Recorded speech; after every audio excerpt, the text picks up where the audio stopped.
Olá, tudo bem? Espero que sim, espero que nessa quarentena você esteja se sentindo mais solidário. A gente sabe que nem todo mundo tem condição de ficar em casa sem se preocupar muito com questões financeiras. É claro que todo mundo está preocupado, o fim do mês está aí, os boletos não param de chegar, mas para uma grande parcela da população brasileira a situação é bem grave.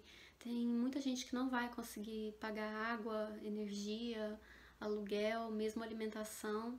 E foi por isso que eu decidi divulgar, a partir de hoje, algumas iniciativas que têm feito trabalhos bacanas para atender essas pessoas.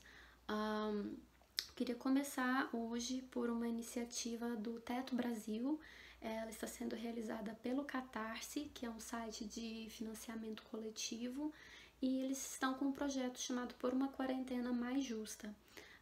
O Teto Brasil trabalha com atendimento às favelas mais precárias e invisíveis do país, levando itens básicos de alimentação e higiene pessoal.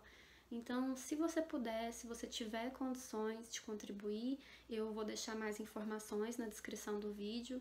Se você não puder contribuir financeiramente, você pode ajudar com divulgação. E acho que o recado que eu tinha para dar hoje é esse. Vamos continuar então com Histórias para Quarentena. Se você está chegando agora, esse é um projeto de contação de histórias para adultos. Eu estou postando vídeos diários no YouTube às 18 horas e no Instagram, no IGTV, @nina.cacheta, às 18h30.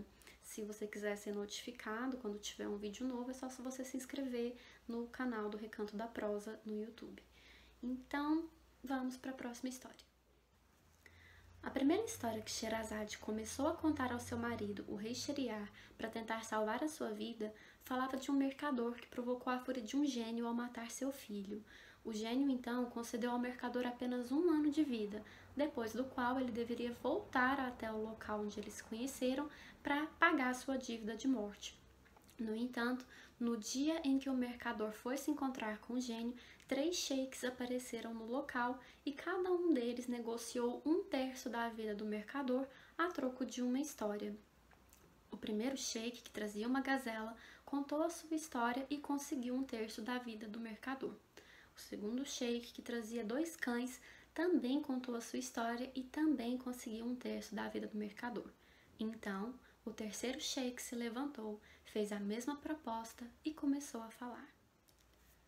Saiba, ó gênio, que a minha história é a história mais assombrosa de todas as histórias que você já ouviu, disse o terceiro sheik, retirando de sua bolsa uma garrafa.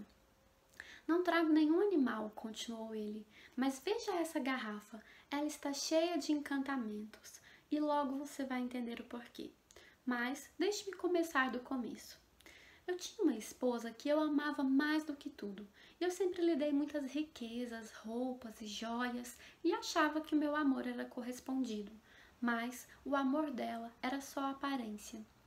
Certo dia, então, ao chegar em casa, eu vi que minha esposa estava ao lado de uma escrava muito alta e de ombros muito largos, vestida em vestes negras que lhe tampavam todo o corpo, deixando apenas os olhos. Eu então perguntei à minha esposa: quem é essa que você trouxe para dentro da nossa casa? E ela respondeu: é uma escrava que comprei no mercado para me ajudar com as tarefas do lar e para me fazer companhia, porque eu fico aqui sozinha o dia todo e há tanto a se fazer. Mas se você tiver ficado zangado comigo, eu posso vender algumas das minhas joias e lhe pagar. Eu então respondi: não é necessário, tudo o que é meu é seu. Se você acha que essa escrava vai te fazer bem e vai te fazer companhia, pode ficar com ela.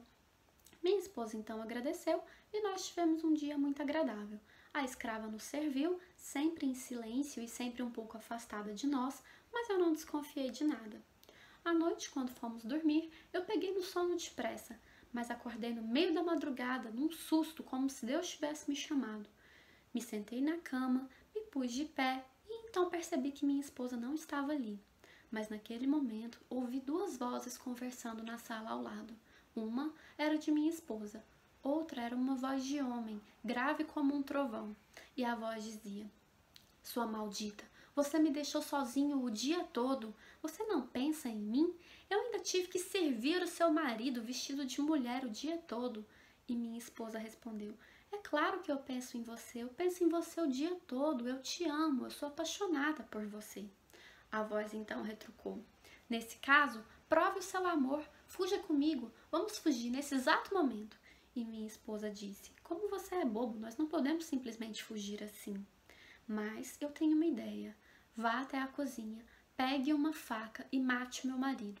Dessa forma, nós podemos pegar todas as suas riquezas, fugir e começar uma vida nova em outro local. A voz de trovão então disse: Você está louca? Matar eu não mato. E minha esposa respondeu: Como você é covarde? Deixe que eu cuido disso então.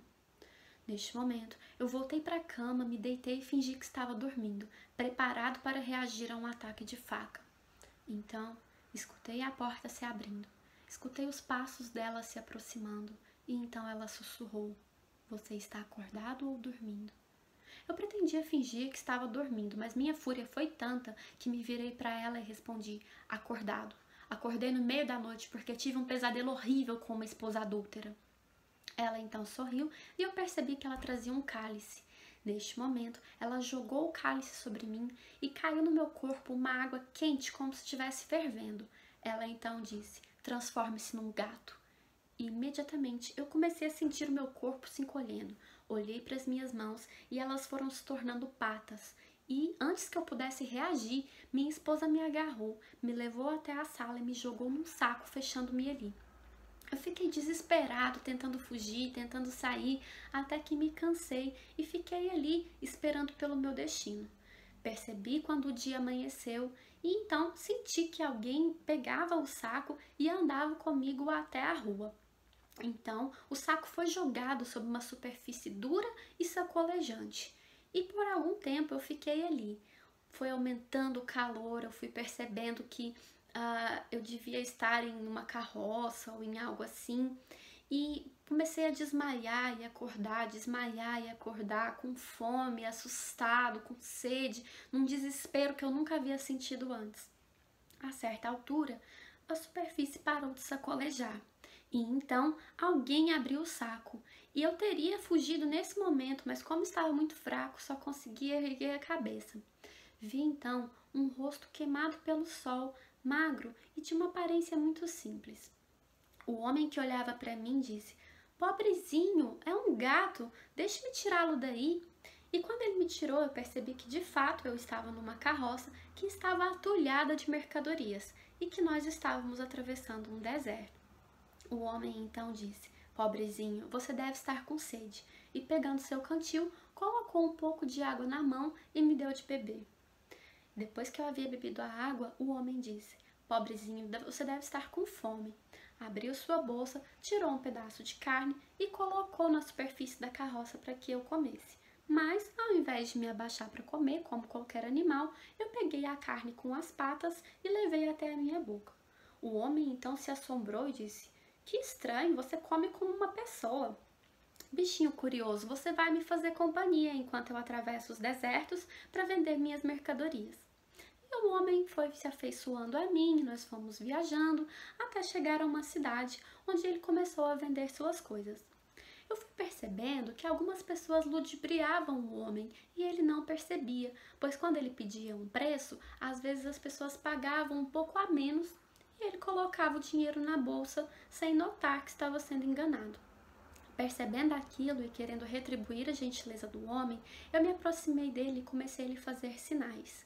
Então, sempre que alguém lhe pagava o valor correto, eu fazia um sinal afirmativo com a cabeça. Mas quando alguém lhe pagava abaixo do valor que ele havia pedido, eu balançava negativamente a cabeça e o mercador insistia para que fosse pago o valor correto. Ele então foi ficando cada vez mais feliz comigo, porque os seus lucros aumentaram e ele passou a não ser mais enganado. Dias depois, nós chegamos a um vilarejo e o mercador me disse: Essa é a cidade onde mora minha filha. Vou te levar até a casa dela e nós podemos passar lá alguns dias para descansar antes de retomar a viagem. Então, fomos até a casa da filha do mercador e assim que entramos, vi uma garota muito bonita que olhou para nós e disse: Meu pai, o que é isso? Como é que você fez uma coisa dessas? E o mercador respondeu: Do que você está falando?